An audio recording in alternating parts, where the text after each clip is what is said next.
I've been interviewing a lot of successful independent artists on this channel, and a common theme that they talk about is releasing consistently and frequently high quality music to streaming platforms and so on. But how do you go about doing that, especially when there's so many barriers, right? You gotta write the song, you gotta record the song, you've gotta mix the song, and you've got to master the song. Well, in this video, I'm gonna share with you a tool that can really help simplify this process so you can put out more music and also help you save money. And I'm talking about the LANDR Mastering Pro plugin that you can get from LANDR. This is a really awesome tool. I'm gonna show you what it sounds like right now.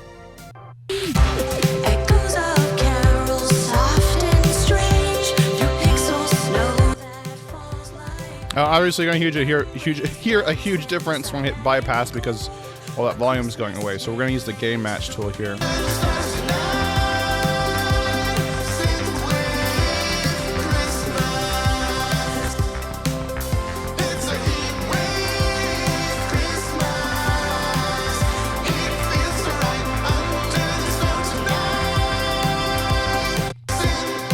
So there you're getting a quick look at just how awesome this sounds. So I'm using some very subtle settings, but to me, it was still night and day difference.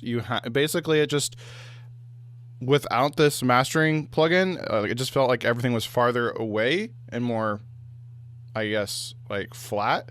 And then with this turned in, everything just kind of like jumped out at you a little bit more. And so it's really simple, really easy to use. And this is really awesome because it can save you, number one, a lot of money because you're not going to have to be paying for, mastering engineers every single time. And it can also save you a lot of time because it's really quick and easy to use, which is great if you're not a mastering engineer because, right, it can take a long time and really a lot of effort to really develop your listening, your critical listening, because that's really a huge part of mastering is really being able to listen well. So this kind of puts you in a nice ballpark. All right, that's not to say you can't add other plugins before this, right? If you want to kind of get a mix of both, you can add a few of your own plugins on your mix bus if you want, and then you put on this to finally master it because you get the proper loudness levels and everything. So this is really great, and I think I'm going to be using it. I've already been using it quite a bit for my tracks because I've been on a time crunch and just need to get some songs finished, and so it's kind of a quick way. I've been kind of comparing this one to like Ozone I also have, which is also uses AI. I'll probably do a separate video comparing these, but right now, just early testing, they're pretty comparable. Now, before I dive too deep into this video, I just want to say mastering is not a silver bullet. It's not going to solve all your problems. That's what I thought in the early days when I first started making music. I had a friend who's a music producer, and I had no idea what I was doing. I wasn't even using like compression at all because I didn't know what that was. And I'm like, I just need someone to master my track. If they master it, it's going to sound amazing and professional. And it definitely was better than before, but I'm like, it still kind of sounds like how it sounded before, because right, mastering is not going to just like, it's not like a magic wand. It's just getting it that extra 5, 10% of the way that needs to go to be professional quality. And also, have the proper loudness, meet the proper loudness standards. So mixing is so important. And if you want to make sure you make professional quality mixes each and every time you go to create a track, then definitely grab my free mixing checklist. I'll link to that in the description below, or you can go to orpheusaudioacademy.com/mixing checklist. And not only does this include amazing handy cheat sheets for like EQ and compression for all the major instruments. So you know exactly, how do I EQ a kick drum, or how do I compress my drums? You know exactly how to do that with the cheat sheets, but it also has workflows for you. So you know exactly what to do first, second, third, and so on when you go about mixing. So you're not lost, mixing in circles, chasing your tail, and you can actually finish more music faster and at a higher quality. So definitely grab this free checklist in the description below again, or go to orpheusaudioacademy.com/mixing checklist. All right, let's look more at this mastering plugin. So real quick, how do you get this plugin? Well, you can go and buy it separately from LANDR. What's great is you can actually have your songs mastered if you're using their distribution system. You upload your songs and you can have them mastered right there on their website, or you can download this plugin, which is what you see here, which is what I like to do, and have it actually inside of your DAW. And so you can buy this separately, or you also get free access to this when you sign up for their. So you can buy this separately, or you also can get it for free as part of the LANDR Studio plan. So if you sign up for the LANDR Studio plan, which has so many awesome features, including distribution, unlimited distribution, a bunch of courses, other plugins. It's really amazing samples, which is what I have. then you also get this plugin included as well. So I highly recommend the LANDR Studio plan. This is a sponsored video. This is sponsored by LANDR. I do want to mention that, but I wouldn't have said yes if I didn't absolutely love their plan and their tools. So anyway, you've already heard this, but let's go through what the different controls are and how to use this. So kind of the big main things are the different modes here. So you have warm, balanced, and open. And you have, so warm here is vintage with an emphasis on warm mids and smooth highs. Then you have balanced, which is controlled and is mainly looking at focus on clarity and depth.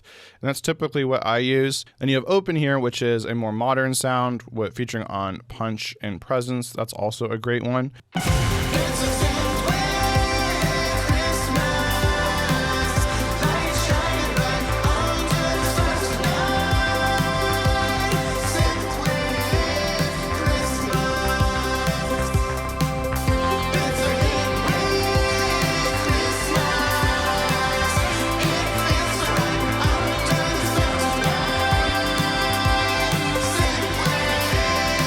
So you're definitely hearing that brightness. The more it gets brighter and punchier, the more you go up, which can be a good thing if that's what you're going for, or it could also make things a little bit too brittle, a little bit too harsh, I thought. So that's why I liked it unbalanced for this particular track, right? Your track will be different.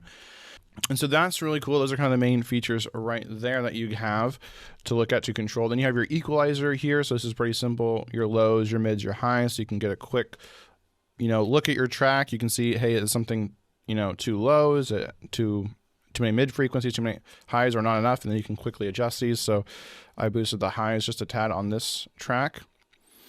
And then you got your stereo field. So you kind of got everything you need right here too, if you to make it a little bit wider or a little bit narrower.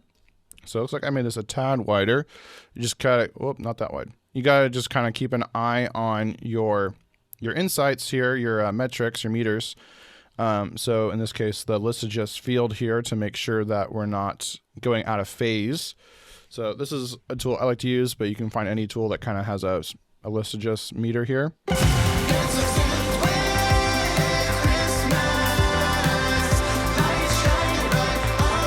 So I just want to stay above 0. I don't want it dipping below 0 at all. So that's kind of a good guide. So you can see as we increase the stereo field.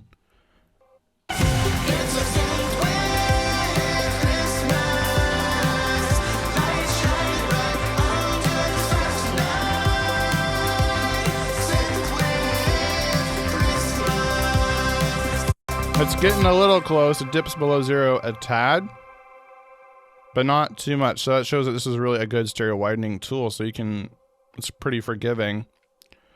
So that's cool. Then you got your dynamics section. So this is important too, right? To add some compression. So you got just your compression knob here. So this is how much compression do you want to add. So by default, it's at like right at 5 here. So I boost this a tad. So this makes everything nice and smooth, less dynamic. So it feels more professional. Then you can control the type of dynamics. Do you want it to be a more punchy compression or a more smooth compression? So if you turn it to the left, you're increasing the overall punch, and turning it right makes it smoother. So I went for a more smooth approach here so we can kind of hear the difference. I'll turn up the compression so you can notice it.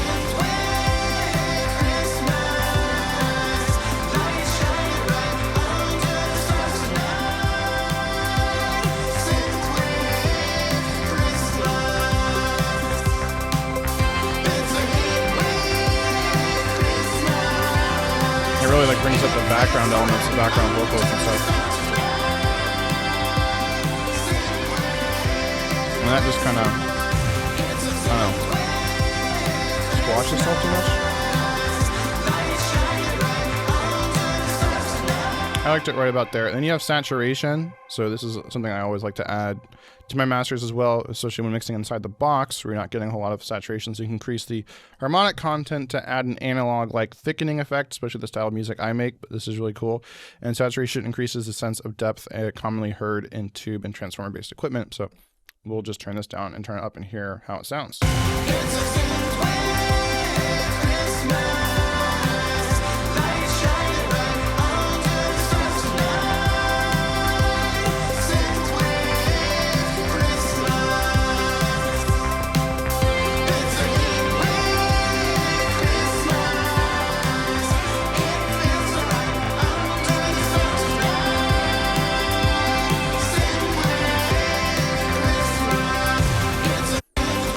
Definitely making it a little grittier. And your loudness control here, this is just to set the amount of your master's overall loudness. So you can use the LUFS meter over here to help you target the desired loudness.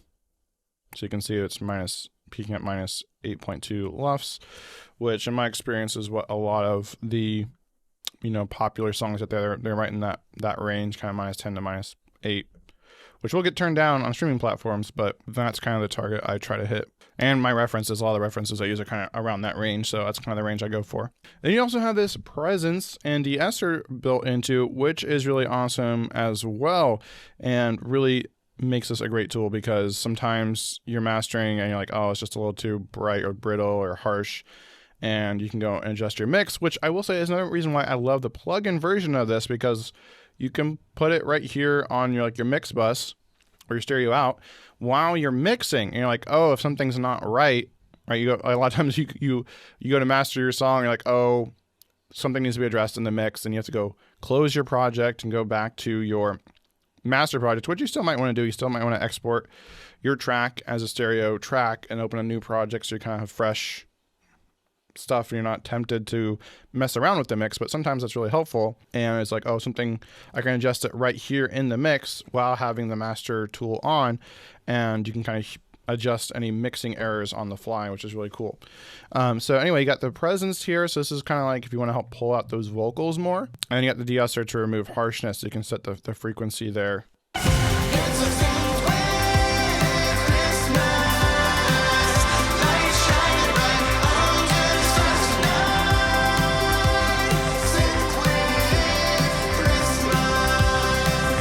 So I thought the vocals are already standing out decently, but maybe I want to turn it just a tad. And if there's any harshness, that's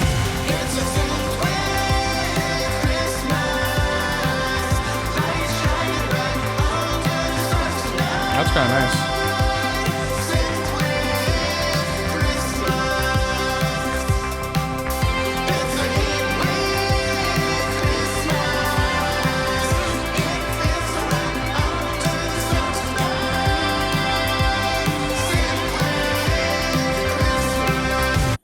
So this is a really awesome tool. Is it going to be as good as if you hire like a really, expensive professional mastering engineer? No, probably not. It's not going to be as good as that, but it's definitely really good and it gets the job done. And right, in this day and age, right, I think it's much better to be focusing on just putting out great quality music and not worrying about perfectionism.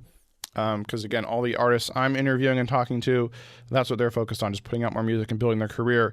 And you can do really, really well with this and using AI mastering, and it's only getting better. So if you want to grab this with a LANDR subscription, you can actually get it for 20% off your first year if you use my link. So just go to orpheusaudioacademy.com/LANDR to get it. So if you think this tool is amazing, but you're still not convinced that you maybe want to grab a LANDR Studio subscription, then check out my video on the screen right now as I go in more detail on also not only the LANDR Studio plan, but I also cover another amazing LANDR tool. So definitely check one or both of those videos out, and I'll see you over there.